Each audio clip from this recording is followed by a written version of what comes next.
Yes. 5, 4, 3, 2, 1. Good evening, new listeners and current listeners from all around the world, including Canada, the USA, areas of Long Island, including the five boroughs of Brooklyn, Bronx, Manhattan, Staten Island, and Queens. This is your host with the most, G Money Stacks, aka Lonely Nomad, aka The Gregonator, aka Rookie Podcaster of Queens, New York. And you are now tuning in and rocking with Off the Meatrack Chainz New York Podcast, episode 31. How about that, man? Give a round of applause for another milestone in the books. Hold on, folks. I forgot to turn the volume.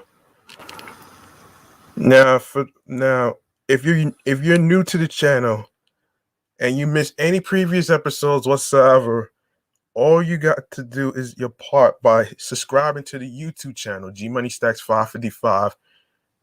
Be sure to tap on the notification bell so you can be reminded of when the podcast goes on the air live, along with leaving a comment, along with the topics, a like, and be sure to share your feedback on the topics that we discuss, along with sharing the podcast, along with your friends, along with the audio streaming platforms. I will discuss that after the show. So, a round of applause for episode 33 of a milestone right here.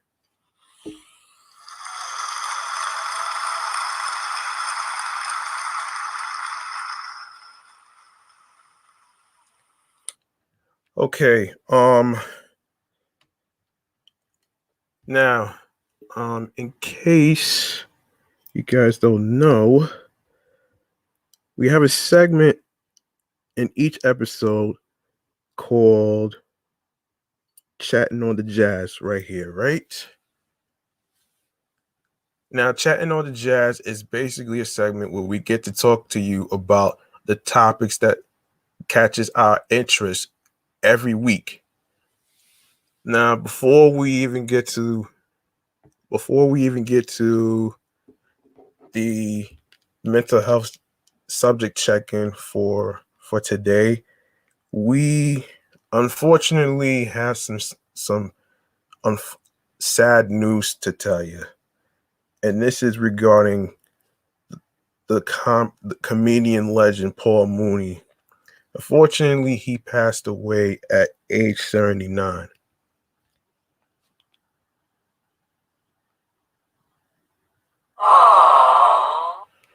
Yeah, age 79.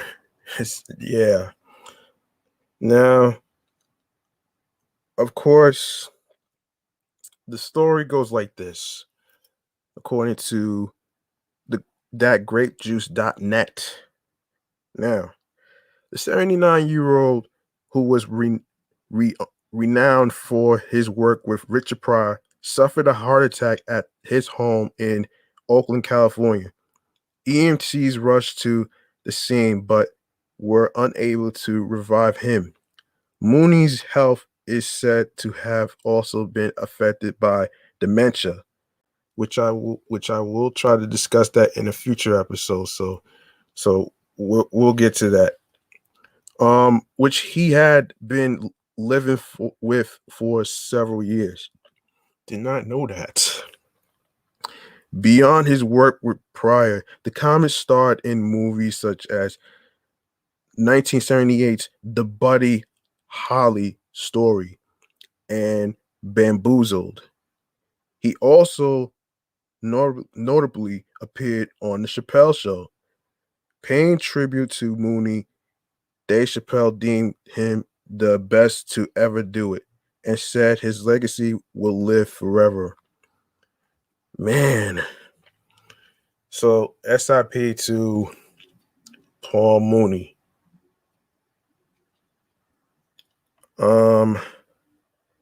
Now we're gonna go to our mental health segment in regards to the levels of PTSD. Now hold on a minute. I know I had it. Anyway, just bear with me, folks. I'm trying to look for this. Okay. Levels to PTSD. Here we go. All right. Now we're gonna go to this one right here. All right. According to PTSDsupport.net, the levels of PTSD goes like this. So the history of PTSD. There are 5 types of PTSD.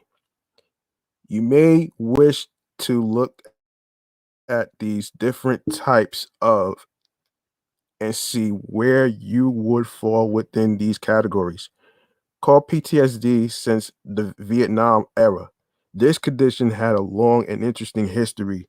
The stress syndrome has been called many things in the 150 years since it was first recognized, but every definition has several characteristics in common, including re experiencing numbing and physiological arousal.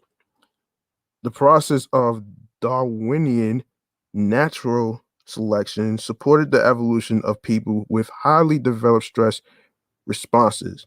Those prehistoric people with the most effective fight or flight reflexes became our ancestors.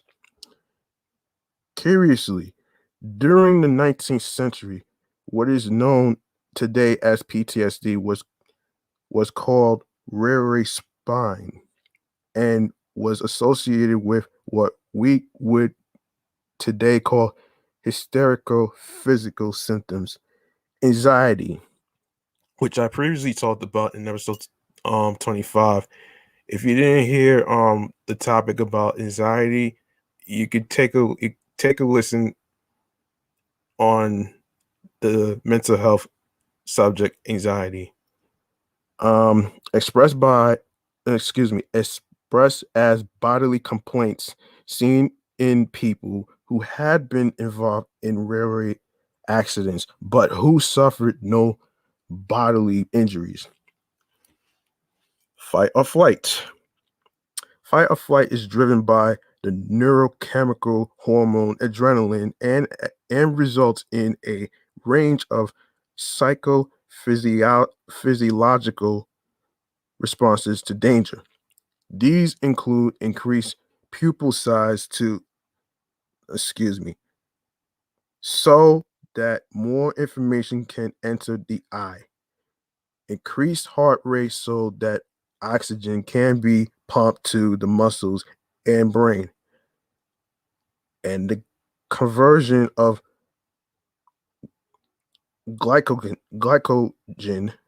to glucose so that rapidly contracting muscles and essential organs are supplied with sufficient energy to function. These physiological changes encourage men and women to become aggressive or rapidly run away when confronted by danger. Modern man is still hardwired with this physiological reflex. It is our legacy from ancient times. However, when a man or a woman employed in business or a profession is feeling threatened in their workplace or boardroom, they would be regarded as bizarre if they suddenly rose from their chair and ran from the room or engaged in physical combat with an opponent. Under most circumstances, threats as perceived may not be threats in reality, and the threatened person must sit and bear it. This conflict between our mind and our physiological reflexes is responsible for the modern medical entities known as stress response syndrome.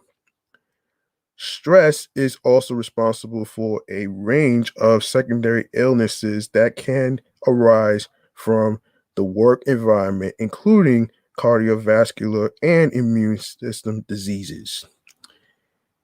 PTSD, for those of you who may not know, is a condition that arises from exposure to life-threatening circumstances, and it was first diagnosed among some of the survivors of wartime combat.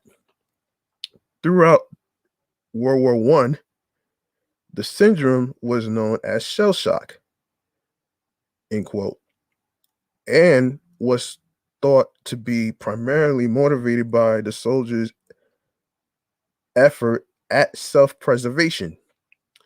In World War II, it was called World War neurosis or combat fatigue. The modern diagnosis of PTSD, a byproduct of the Vietnam War, falls within the general DSM-IV category of anxiety disorders, subcategory of stress disorders. PTSD is a discrete phenomenon, not a conundrum. Like pregnancy, PTSD is defined as something one has or does not have. For medical legal purposes, there are no shades of PTSD gray. Even though actually and in some current research, the condition is viewed more in terms of a gradient of symptoms, medical legally. However, one is either in or out of the diagnosis, according to whether or not the individual fulfills the 6 specific detailed criteria, the so-called AF criteria. The the A criteria, the event, a threshold concept. All right. In a nutshell, the A criteria, an individual to have been exposed to a life-threatening circumstance. Earlier incarnations of the DSM use a broad and overly inclusive yardstick outside of the range of normal human experience. But this criteria was considered too loose and was easily abused in its interpretation. With the recent publication of DSM-IV, the A criteria have been tightened considerably.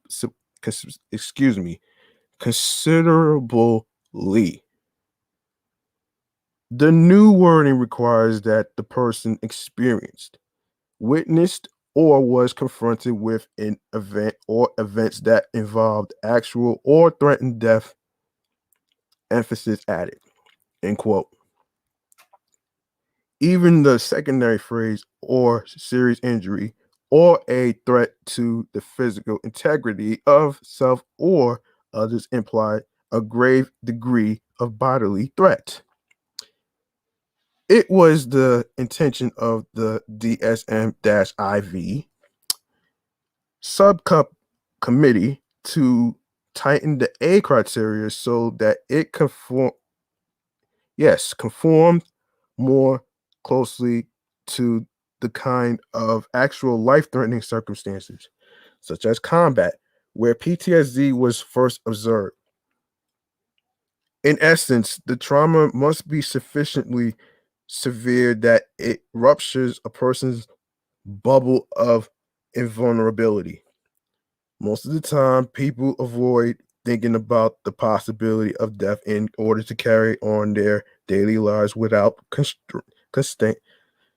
constant high levels of anxiety. The re-experiencing or B criteria. PTSD victims re-experience the trauma over and over and over again in a variety of different ways. This results from the psyche's effort to master overwhelming perceptual stimuli. The event is revisited repeatedly in an effort to manage and eventually integrate the traumatic stimuli that originally overwhelmed the victim's psychological equilibrium. The B criteria include 5 different re-experiencing phenomena, any one of which is deemed sufficient to meet this diagnostic criterion. Recurrent or intrusive distressing recollections of the event, including images, thought of perceptions. All right. Note: in young children, repetitive play may occur in which themes or aspects of the trauma are expressed. PTSD victims are never able to quite forget the event which traumatized them. They think and dream about it intermittently throughout their walking and sleeping hours, and often feel persecuted by their inability to repress the recurrent distressing images. Reoccurrent or distressing dreams of the event. Note: in children, there may be frightening dreams without recognizable content. These recurrent images of the trauma intrude upon the victim's sleep in the form of disturbing dreams and nightmares. Unlike normal dreams, which utilize symbolism to conceal from consciousness the dreamer's actual life conflicts and concerns, PTSD dreams are often literal representations of the traumatic event. The starkly realistic presentation of the dreamer's traumatic experiences reflects the psyche's inability to master, process, and integrate these overwhelming stimuli through the disguising processes of sublimination and symbol formation. Acting or feeling as if the traumatic event were recurring includes a sense of reliving the experience, illusions, hallucinations, and dissociative flashback episodes, including those that occur on awakening or when intoxicated. Note: in young children, trauma-specific reenactment may occur. The victim frequently feels a sense of deja vu as if reliving the experience, sometimes in the form of illusions or hallucinations. Frequently, when in psychological, physiologically altered states of consciousness, such as those induced by alcohol, drugs, or sleep.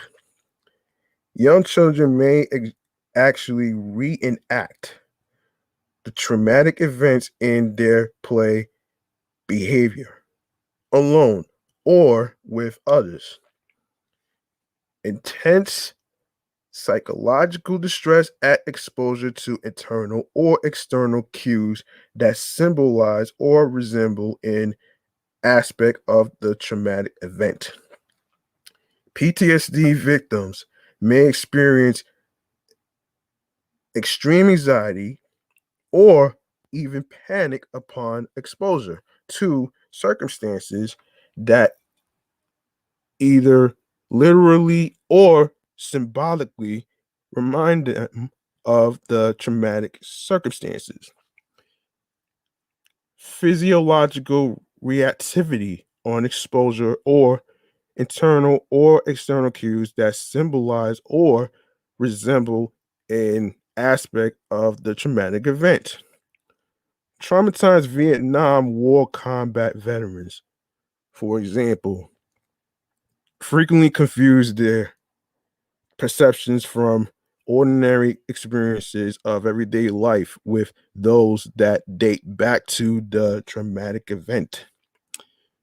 For example, a traumatized combat veteran hearing an automobile muffler backfiring may experience the sound as if it was wartime gunfire. Wow. Accordingly, the person may re experience the full range of psychophysiological responses known as combat alert, akin to fight or flight reactions, as if he were back on the battlefield. Numbing and avoidance or C criteria. Persistence avoidance or stimuli associated with the trauma and numbing of general responsiveness, not present before the trauma, as indicated by three or more of the following. As a psychological defense against being overwhelmed and feeling helpless, traumatized individuals constantly oscillate, excuse me, oscillating between re-experiencing the trauma and trying to avoid it. Their efforts to avoid may take many forms, of which any three listed below fulfills the C criteria. Efforts to avoid thoughts, feelings, or conversations associated with the trauma. An airline stewardess who was brutally raped and beaten, damn, in a hotel during a work-related layover for several weeks, told no one about the assault, not her fellow employees, not her family, and only admitted the assault when her grown daughter pressed her to explain why her mood was so different. Efforts to avoid activities, places, or people that arouse recollections of the trauma. Typically, someone who suffers from PTSD will avoid revisiting the site of the trauma. A young woman who was savagely beaten, kicked in the head, and believed she was going to be killed by hoodlums who assaulted her in the parking lot of a well-known national restaurant chain.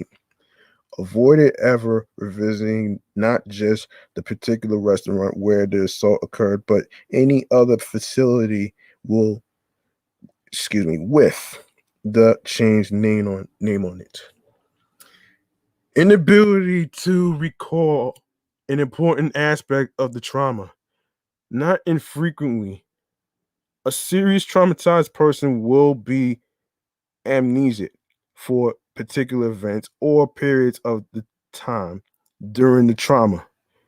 They may say their their memory is like a stop frame movie from which movements or extended periods of time are lost and the memory jumps from before to after the missing segments. Oh boy. Markedly diminished interest or participation in significant activities. Another young woman who was beaten in the restaurant parking lot incident, referred to above, underwent a dramatic personality change following the assault. She was transformed from an outgoing, vivacious, independent, and feisty young person, someone who performed publicly in an entertainment group, to a frightened, withdrawn, isolated girl who would not even leave her house to go food shopping without the protective companionship of family members. Yikes. In her withdrawn state, she gained 50 pounds, creating an additional buffer zone around herself that shielded from the outside world. Feeling of detachment or estrangement from others. More than simple detachment or loneliness, PTSD victims tend to experience themselves as outside looking in, as though they are no longer part of life's events, but are beyond a transparent barrier restricted to the new, excuse me, the role of an observer, restricted range of effect.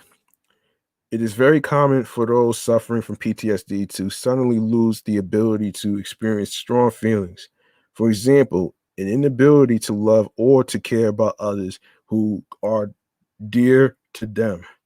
This discontentedness can seriously damage marital, par- excuse me, parent, child, or workplace relationships. Um, Hang on a second, folks. All right. Where did I leave off?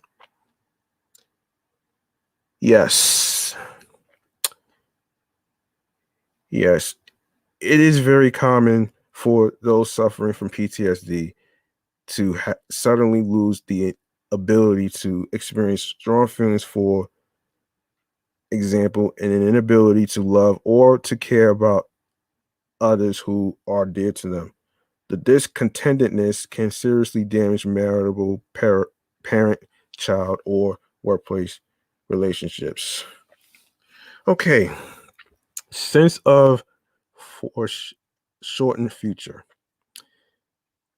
Not infrequently, people with PTSD no longer think of themselves as having a future. This is not the same as having suicidal feelings, since the victim has neither the plan nor the intention of killing himself. Rather than, rather these thoughts result from the sudden rupture of their bubble of invulnerability. Having experienced a close encounter with death, its ever presence can no longer be affected, denied. PTSD victims may simply resign themselves to the belief that sooner rather than later life will end.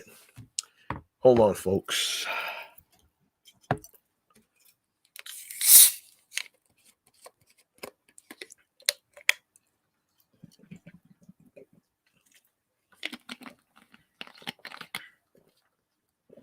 Okay, sorry about that.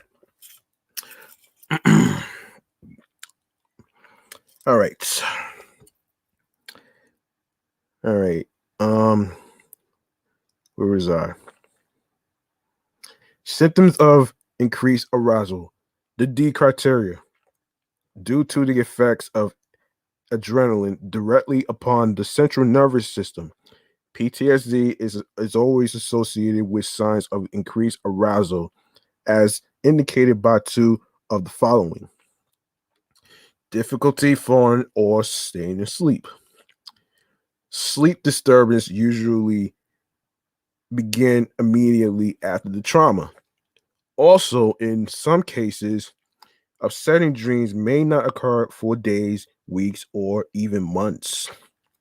Typically, the PTSD patient has difficulty falling asleep or staying asleep, fearing that something terrible may happen to them if they relax their guard against sleep.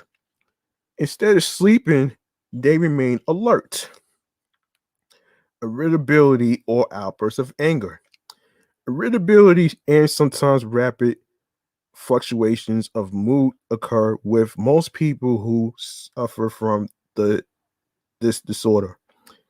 Sometimes it is experienced as waves of emotion that cause the PTSD patient to rapidly shift between focused attention and fearfulness. At other times, tempers are short and the victim snaps angrily and inappropriately at friends, family, or colleagues. This liability of mood is worsened by the ingestion of alcohol or intoxicating drugs. Difficulty concentrating. typically PTSD have difficulty reading. If they can read, it is only for brief intervals or only illustrated magazines. Even watching television, although easier than reading, may be marked by lapses of attention and difficulty staying focused. The attention difficulties are likely to be the result of intrusive thoughts or images that both distract attention and increase feelings of anxiety. The entire process feels like out of control, which in a reinforcing manner further increases anxiety and decreases attention. Hypervigilance, or the state of being in extreme alert, is partially driven by the central nervous system's response to increased adrenaline and partially by the confusion of perceptions described above as the re-experiencing of, or, B criteria. Exaggerated startle response. This is also a symptom of the physiologically stimulated central nervous system anticipating further frightening experiences. Similar to the original overwhelming trauma, in certain natural catastrophes, such as earthquakes, victims are repeatedly re traumatized for days or weeks as aftershocks recur. Marked anxiety results in brisk physiological reflex responses, including an exaggerated startle response. One individual originally traumatized by the San Francisco Loma Prieta earthquake of 1989 and subsequently by aftershocks, eventually developed large reactions to shocks of even minute magnitude. Learned this in science class, by the way. Eventually, his nervous system was so tense in anticipation of the possibility of another large quake that he remained in a state of high alert. He startled easily, and his feet left the ground if anyone closed a door behind him or made a noise unexpectedly. Oh, wow. The duration, or E criterion. The duration of the disturbance lasts longer than 1 month. This is a somewhat arbitrary criterion. However, its purpose is to to distinguish between brief, transient stress response reactions and more serious, lasting post-traumatic stress disorder.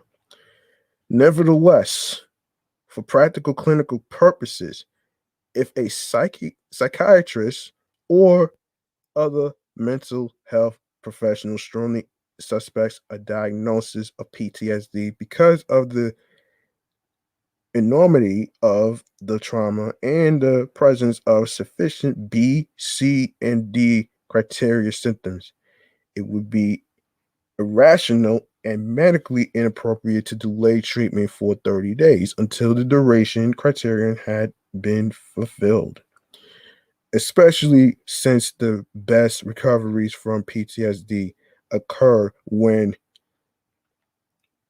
therapeutic measures are introduced early.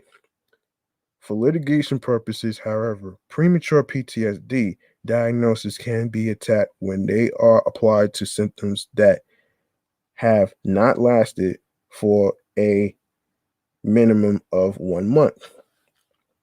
Often, these are acute stress reactions that will resolve spontaneously within a short time. Clinically significant distress or impairment in social, occupational, or other important areas of functioning. The F criterion. The F criterion means that simply fulfilling the A through E criteria is not in itself enough to make the diagnosis of PTSD. In addition, the condition must cause clinically significant distress or impairment in social, occupational, or other important areas of functioning.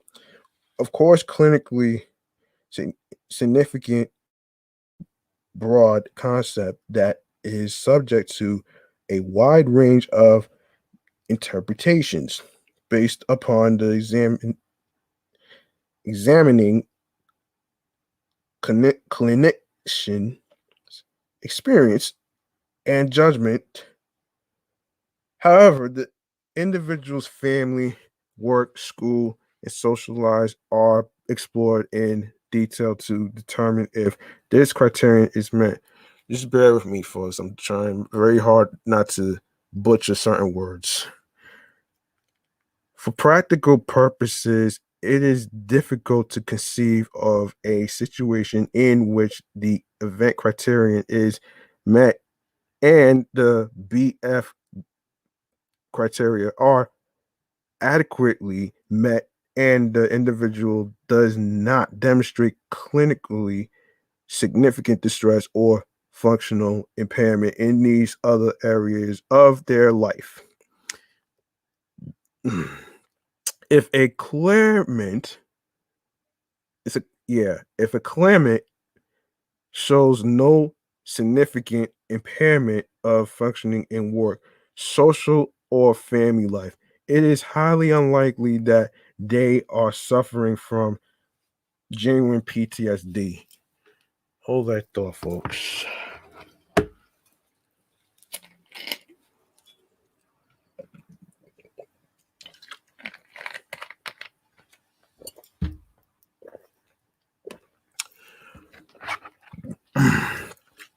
All right.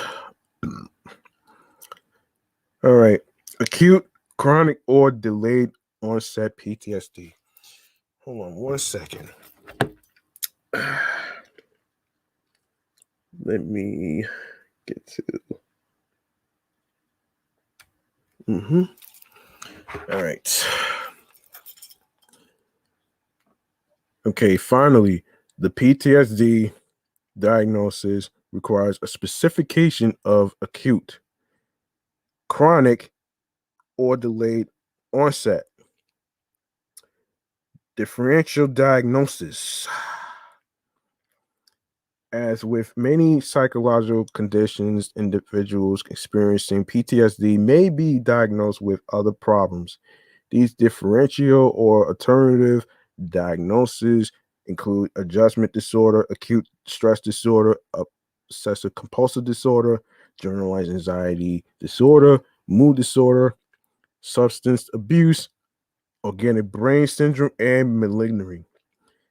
The existence of 9 diverse alternative diagnoses indicates that some of the signs of the symptoms of PTSD are also found in other mental conditions.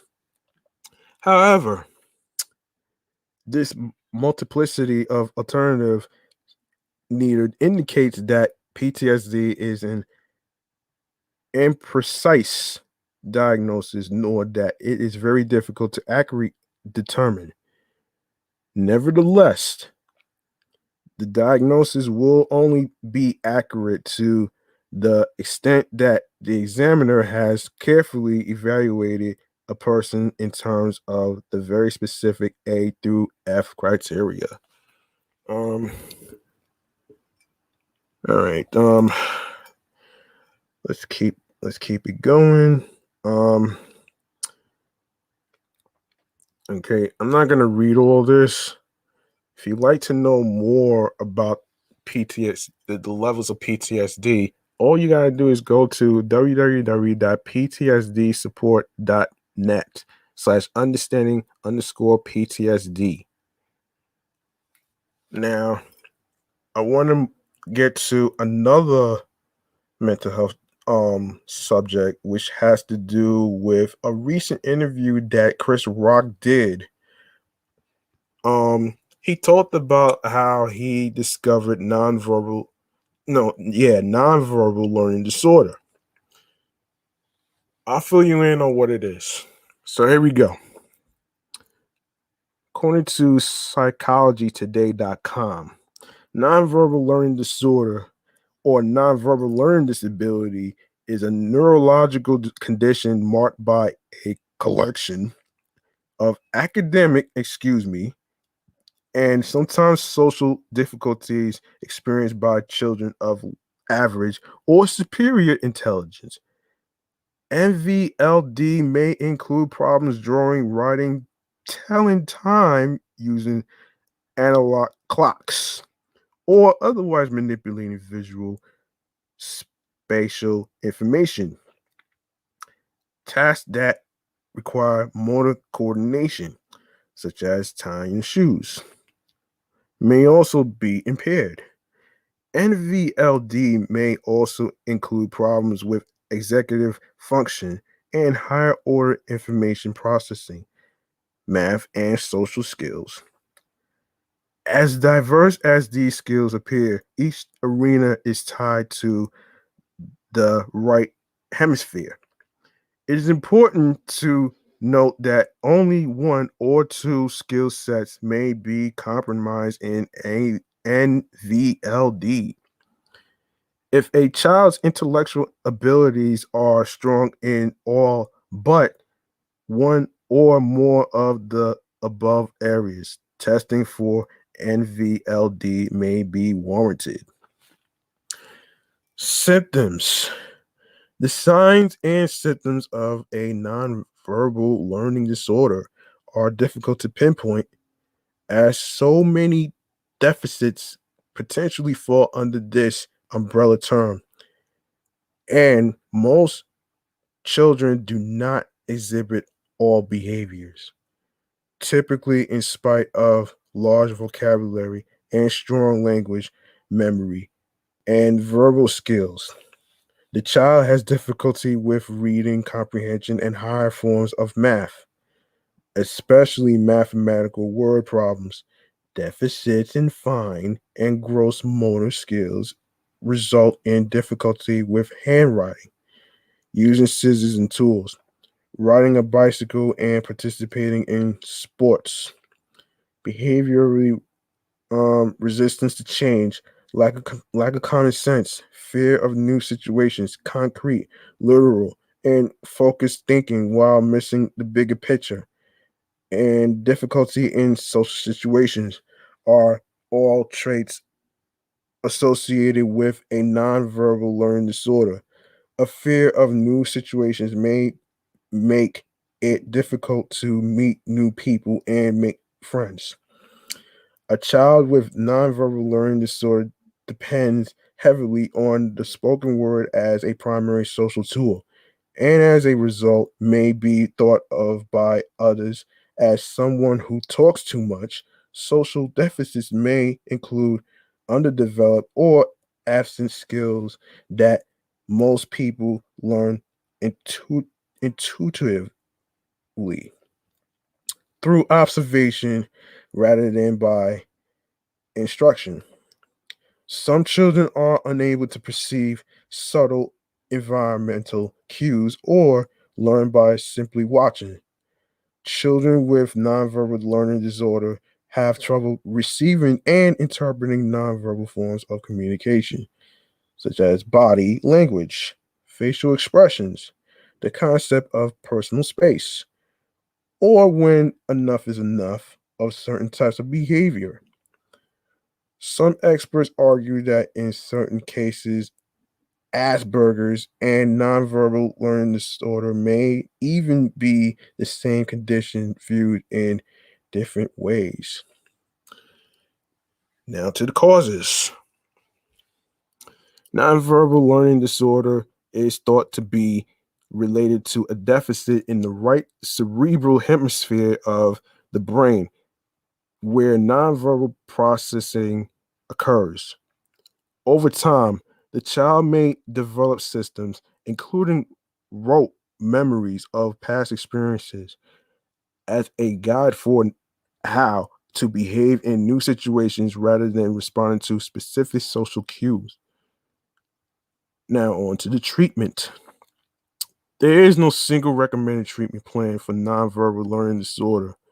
With any learning disorder, however, children are best served by early intervention and support after observation and an initial assessment to determine a child's specific needs. School based professionals can put a plan into place for both social and economic accommodations necessary for improvement.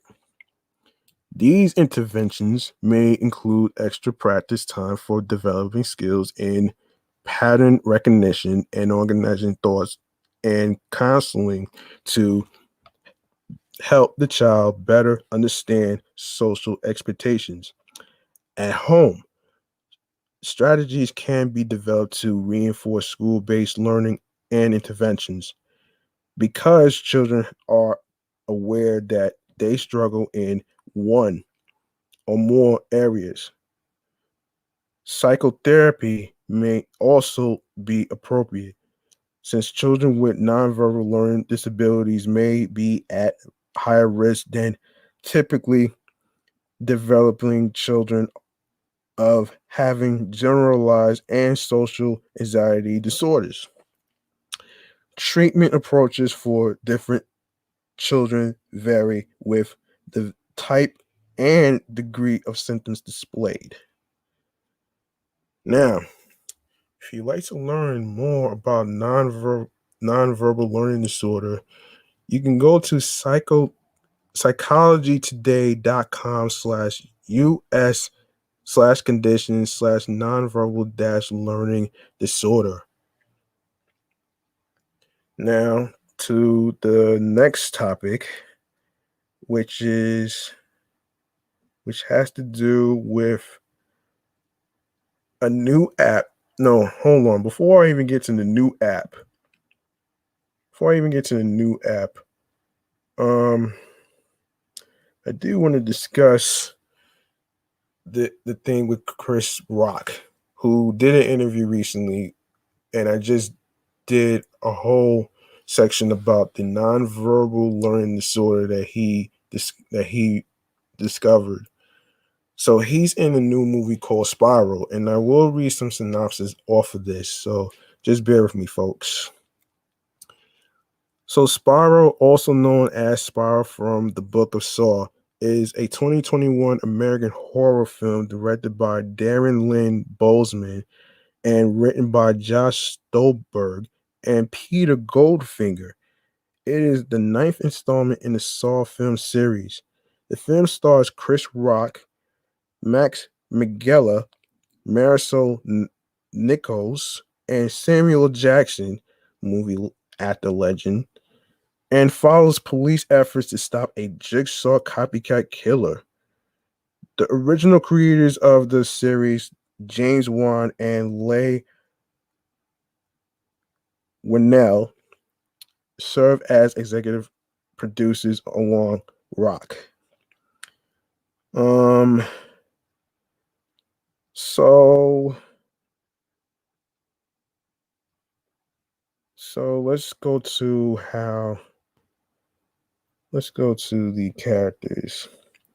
So Chris Rock plays Detective Ezekiel Zeke Banks, Max Minghella as Detective William Shank, Marisol Nichols as Captain Angie Garza, Samuel Jackson as Marcus Banks, Zoe Palmer as Cara Boswick, Janelle Williams as Lisa Banks, Richard Zepparari as um So Spiral is in theaters right now. You can go check it out right now in theaters and on whatever streaming platforms it is on. Now, on to the next subject. On to the next subject here. I wanted to actually discuss something in regards to, because I didn't even know. Okay, so shout outs to a singer named Niaja Chanel who put me onto this new app called YouNow. And for those of you who may not know what YouNow is, I'll fill you in. YouNow is an American live broadcasting service where users stream their own live video content or interact with the video streams of other users in real time. The service is available on its website or Android and iOS apps. Now I do want to discuss the benefits behind it actually. Let me see. Okay. So as of August 15th, the service handles 150,000 broadcasts each day. So this was launched around September 2011, 9 years ago. The majority of users of YouNow are under 24 years old. Many users perform music or dance. Others talk or make jokes. There was some media attention in 2015 on a number of users who filmed themselves sleeping.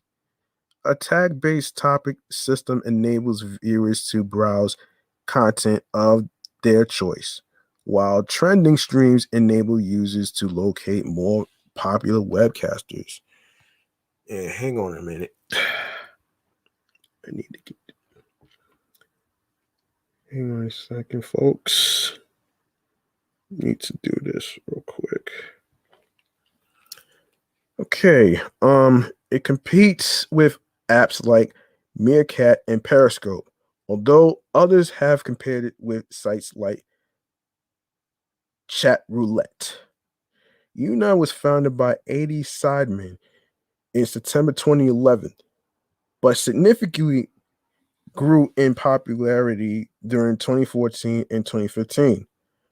Following significant changes to the service, a round of funding in 2015 raised $15 million from venture capitalists, bringing the total invested to $30 million. Wow. That's a lot of money. That's a lot of money right here. YouNow bought live streaming company blocktv.com in 2013. User accounts being merged into YouNow. MTV partnered with YouNow for 2014 MTV Video Music Awards. The Huffington Post has started a live stream. No, excuse me, a live show. A live show on YouNow weekly since August 2015. The Shorty Awards feature a YouNower of the Year category in 2016 and 2017. America's Got Talent partnered with YouNow to hold auditions for season 11, with the final auditions on YouNow held live in YouNow headquarters on Times Square on March 1st, 2016. In 2017, YouNow began losing user broadcasters, including many partnered users and their fans, to other social media apps, including LiveMe and Twitch, which I have, by the way.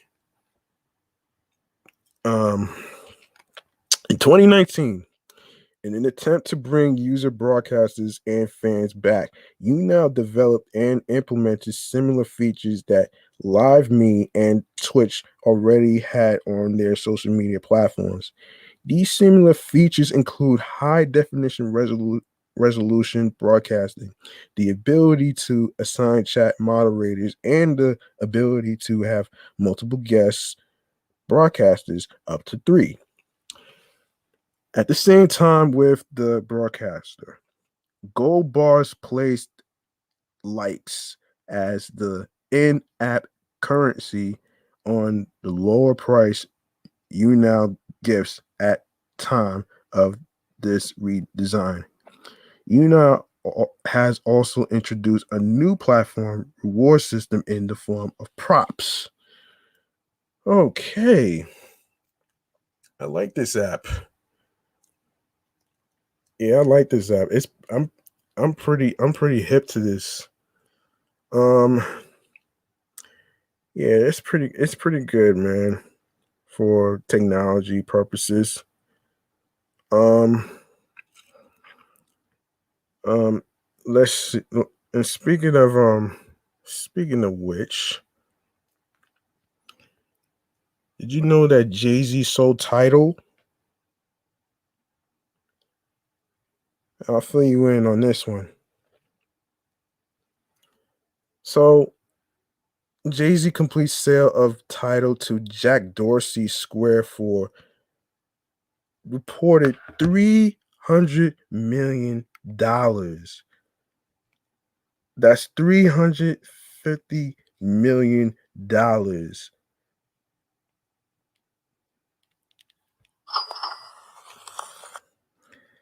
Man.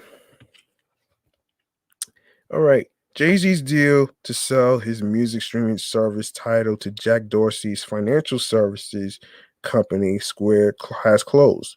Repeatedly valuing titles at more than $435 million.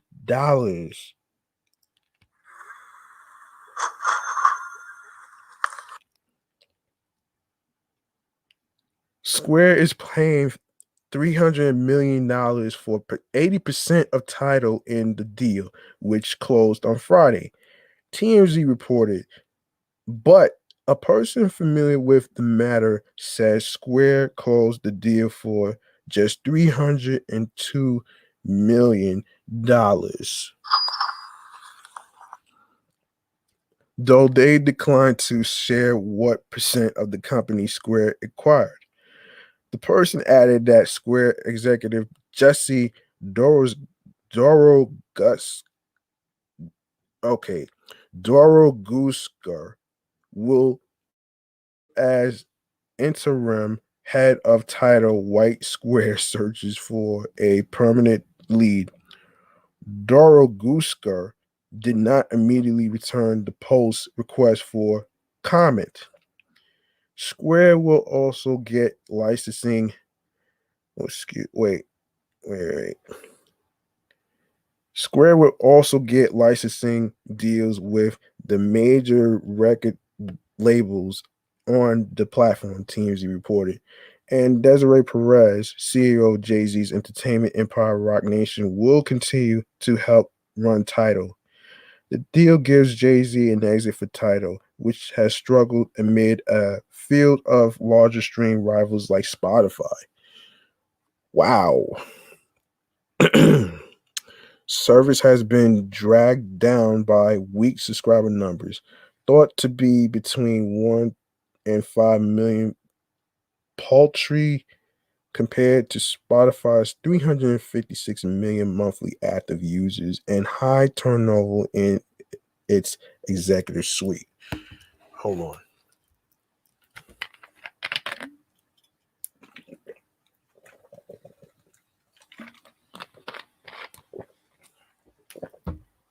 Okay.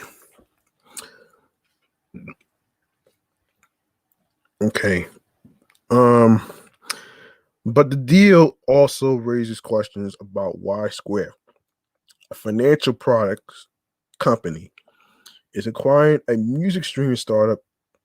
Dorsey defended the deal in a series of tweets back in March, saying he plans to help Tidal musicians grow their businesses and fan bases by building collaborations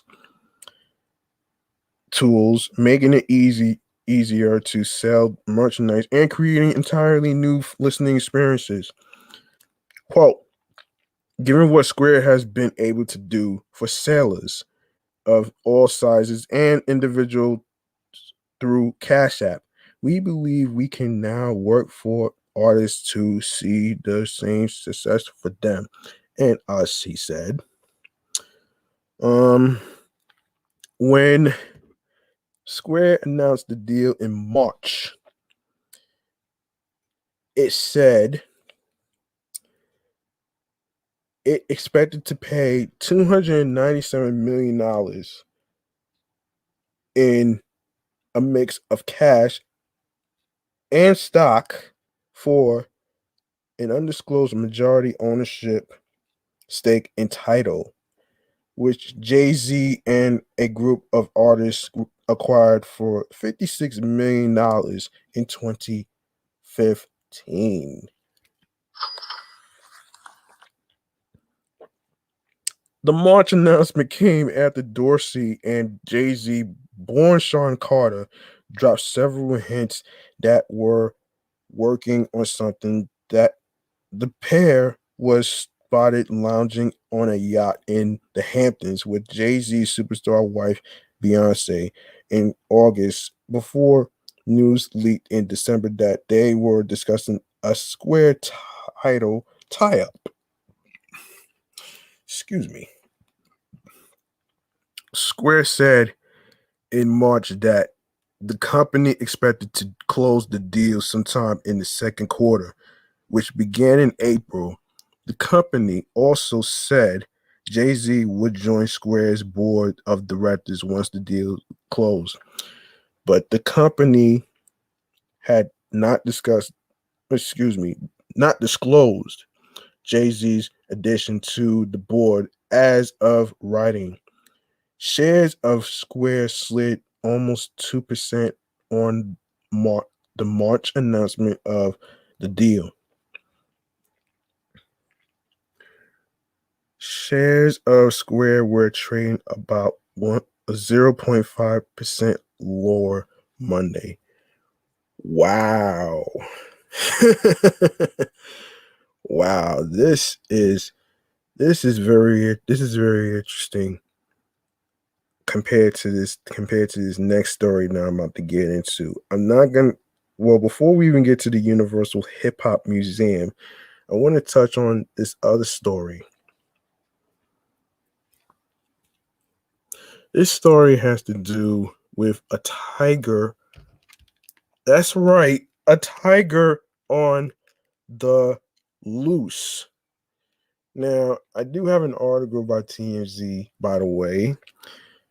It says, tiger in Houston still missing. Alleged owner's lawyers denies his whatever. The bizarre case of a tiger on the loose in Houston has gotten even stranger as the man police arrested for the incident denies being the owner, and nobody seems to know where the tiger is.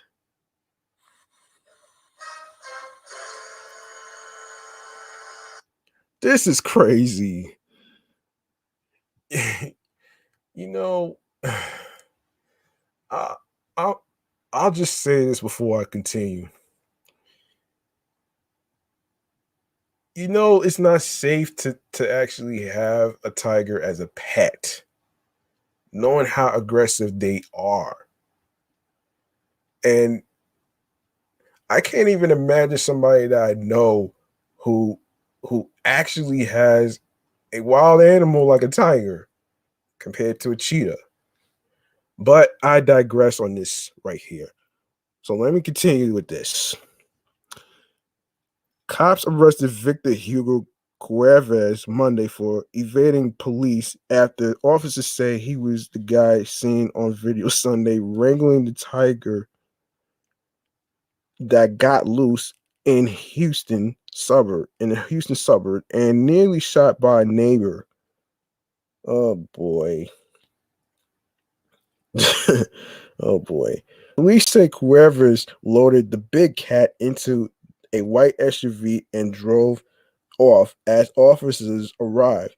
But his attorney, Michael Elliott, addressed reporters after his client bounded out and says Cuevas is being accused of doing things he didn't do. Yeah, right. Yeah, right. The lawyers suggest Houston PD's made some false assumptions, and most significantly, he says the tiger does not belong to Cuevas and denies knowing the animal's whereabouts. The tiger is a 9-month-old male named India. And Cuevas' lawyer says, we are both very anxious and looking forward to doing everything we can to find India. We want to find India. Cuevas bonded out for his most recent arrest after previously being out on $50,000 bond in neighboring Fort Bend County on a murder charge. So there's that. As we reported, Tiger King star Carol Baskins put Texas Senator Ted Cruz and John Cornyn on blast earlier this week for allowing such a situation to unfold in the state in the first place. She's against owning tigers as pets and says people in the Houston neighborhood who were near the loose tiger were in extreme danger. I have to agree, man. Having a tiger as a pet is a dangerous idea. So there it goes. If you're gonna have a pet, make sure that the pet is not, wildly dangerous and stuff. That's like the moral of the story right here that I could say about this. Um, um, right now, I do want to touch on a particular black owned trendsetter that I didn't get a chance to discuss in the last episode because I got interrupted. So we're gonna go to a segment goes to a black owned trendsetter. Excuse me. This segment is called the Black Owned Shout Out Trendsetters. It's basically when we get to shout out the people who got their own businesses who are basically African American. Now, in this case, this has to do with a Universal Hip Hop Museum.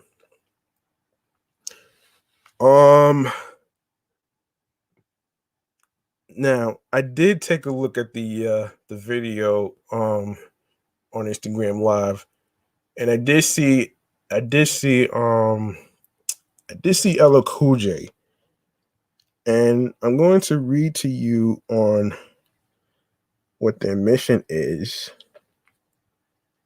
and what they are about. So I want to go to what they are about. But first, let me read what their mission is. So, their mission is anchored in the birthplace of the culture. The Universal Hip Hop Museum in the Bronx celebrates and preserves the history of local and global hip hop to inspire, empower, and promote understanding. All right. I'm gonna go to what they're about. Let me see. Let's go to what they are about. In case nobody don't know what this is, I would gladly try to let me break it down. If I could really figure out how to. All right. Mission. Let me see. So, although they do have a collection, they do have archive collections like pins, along with art artifacts, audiovisual, the photography. Um, they even have they got everything. If you guys want to check out their website is www.uhhm.org. That's www.uhhm.org. I did wanted to talk about what they're about actually. Um, so I'm gonna read the New York Post actually. Um, all right. So there will be according to the New York Post, there will be a new museum on the block of New York's must-see cultural institutions, and she's a homegrown girl. That would be the Universal Hip Hop Museum, which had its groundbreaking ceremony along the Harlem River on Thursday, featuring such New York City rap legends as LL Cool J, Nas, Fat Joe, and Grandmaster Flash. The museum, which began construction in February, will launch as the cultural hub of the new Bronx Point development in 2024. Wow. Um, it made me dream, you know what I'm saying? Queens native LL Cool J, his hometown rap roots last week led him to be announced as a musical excellence inductee into the Rock and Roll Hall of Fame. Hip hop made me believe that anything is possible. It was the first time that I heard, young black men sound empowered. Um, Most of the time when I saw young black men, they were like putting their heads down, being put in a police car. This was like the first time where I felt like, wow, it's possible to be powerful. It's possible to be somebody. End quote. Um, and a lot of the somebodies who have made hip hop it is today will be celebrated in the museum in the borough that put the genre on the map. Well, hip hop originated back in 1973. Rocky Bucano, founder and executive director of the museum, told the Post, hip hop is the most popular art form in the entire world, which is now getting ready to celebrate its 48th anniversary this year.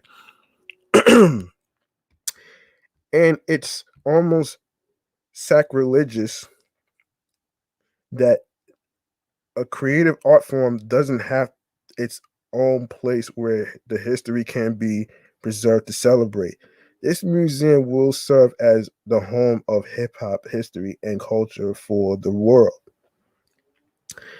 As the cultural anchor of the Bronx Point development, Bacano said, and for those of you who don't know who is Bacano, Rocky Bacano, he is the owner of the Universal Hip Hop Museum.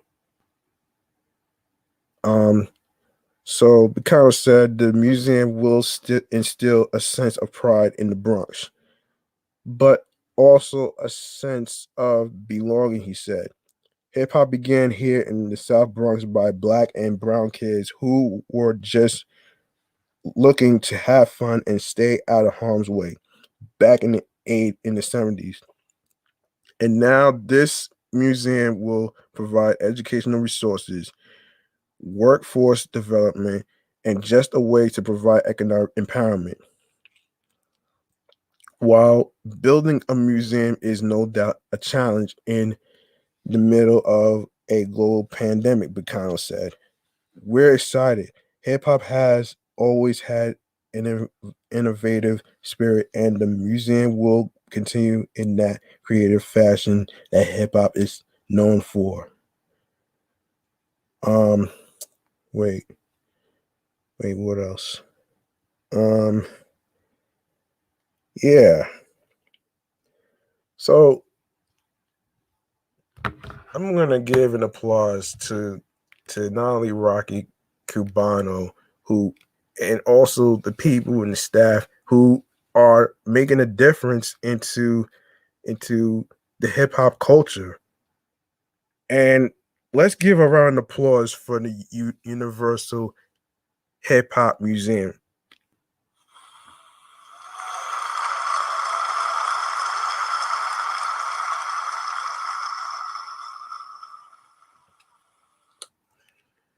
All right. And also, I would like to congratulate LL Cool J for being inducted into the Rock and Roll Hall of Fame.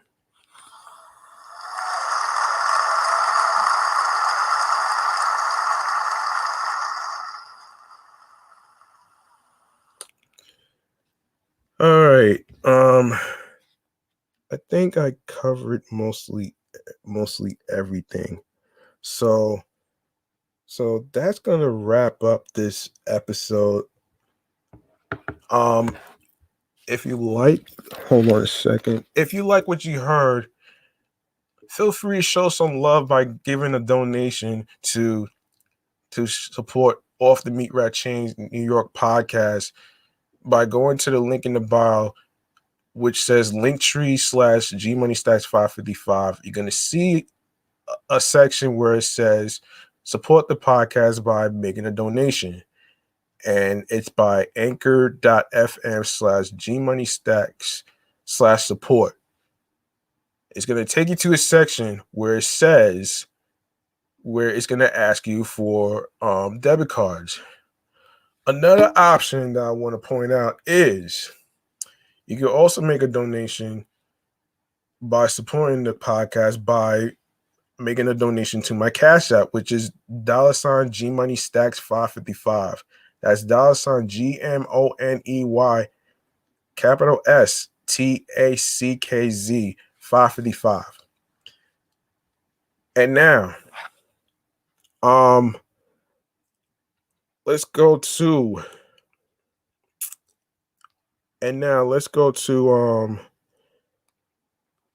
all right, let's go to a podcast juice of the week, shall we?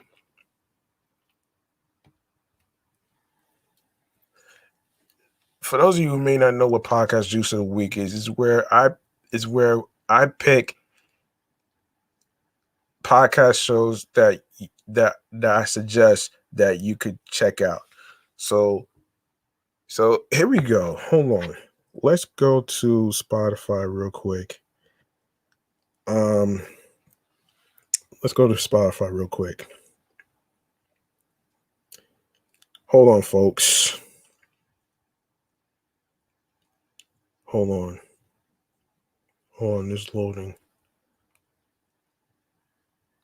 Hold on, it's loading right now.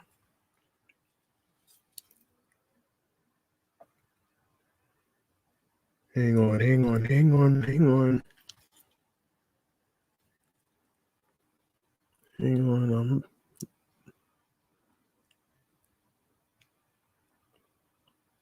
All right.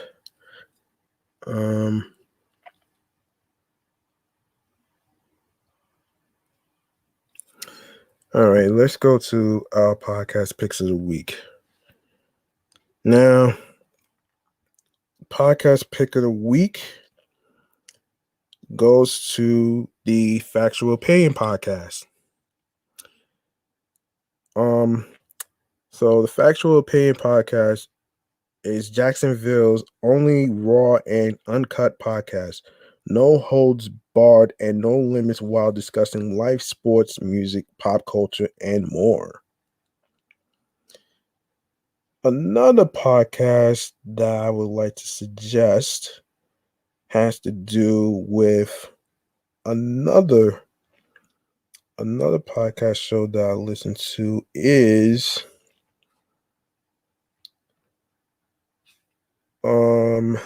just a minute.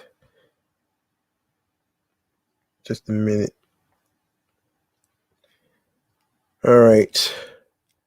The Simpsons Did It, which is another favorite podcast that I listen to. And the synopsis goes like this. We discuss the episode of The Simpsons. We talk about things in each episode that we love, that we thought were weird, and things you might not even ever knew, or remembered about an episode. That's by the Skolansky brothers of Stephen and Robert Skolansky. And another one that I would like to actually partake in is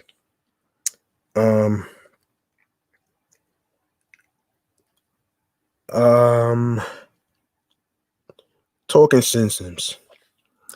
All right.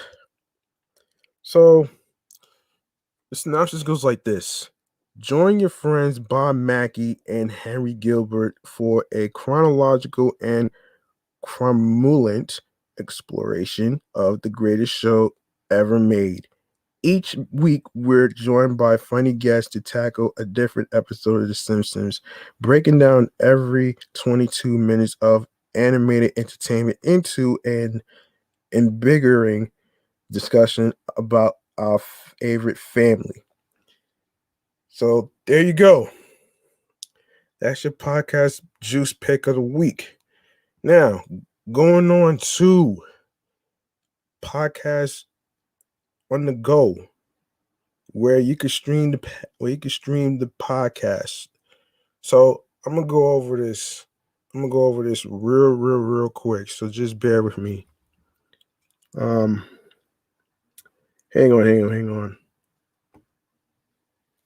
on.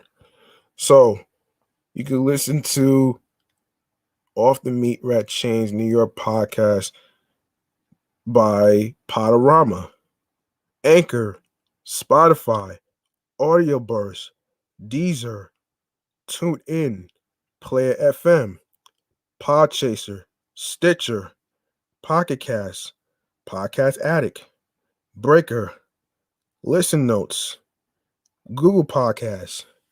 And don't forget that Off the Meatrack Chainz is on Amazon Music, iHeartRadio, #1 app for podcasting, and last but not least, the YouTube.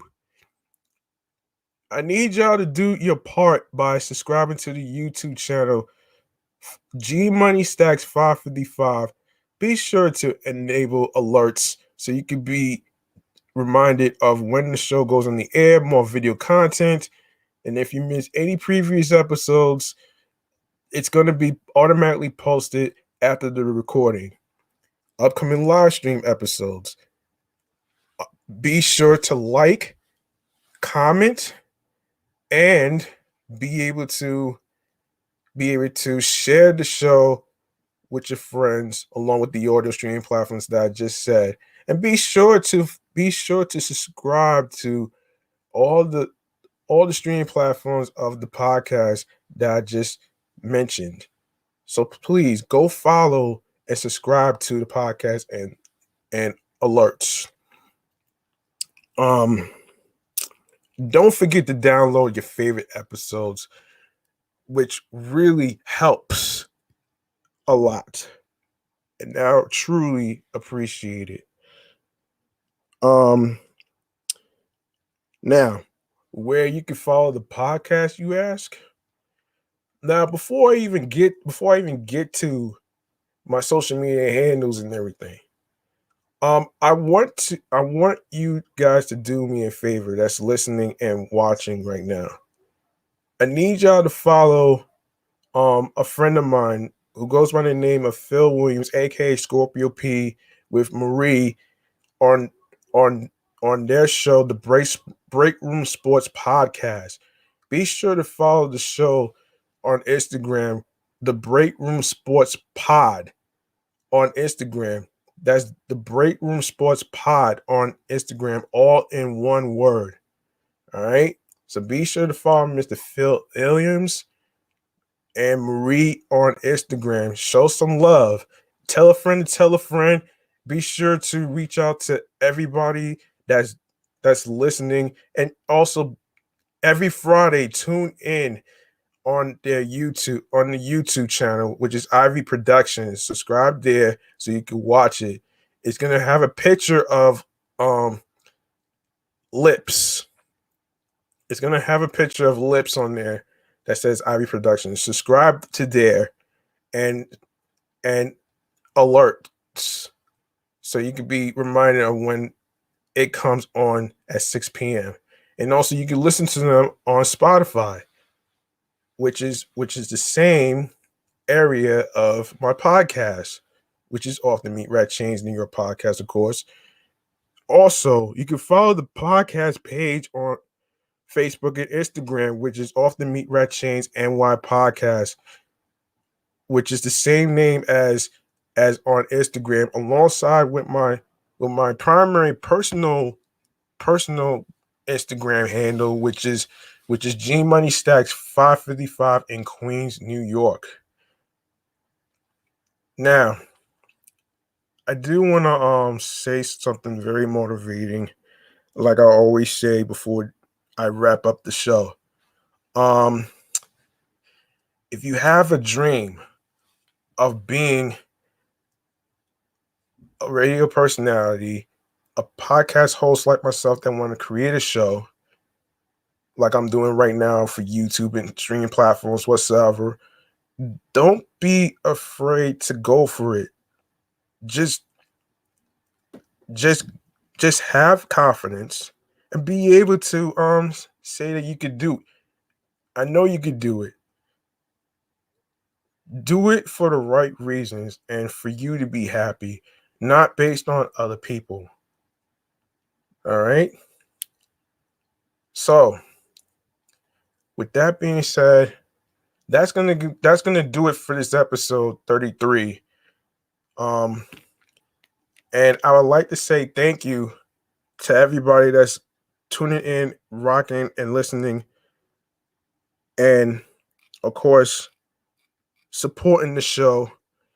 And on Anchor, we got over 686 plays, including the downloads. So I'll have to give an applause for this one right here.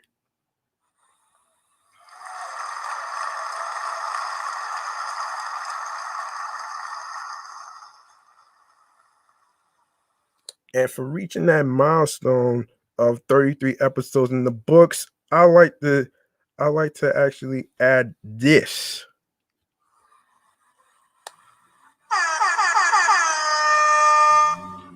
We got plenty more episodes to go with new topics to talk about, so don't worry. If you miss any episodes, don't worry. It's going to be posted on YouTube and along with audio streaming platforms. It's probably going to take maybe 2 to 3 days for the episodes to be posted and uploaded on the streaming platforms. So, with that being said, I'm G Money Stacks, and unfortunately, B Live couldn't make it. He's celebrating his birthday, so I hope you're enjoying your birthday out there, B Live. I'm already holding the fort down, so like I said, I'm G Money Stacks, and I'm gonna be clocking out right about now. So peace and one love.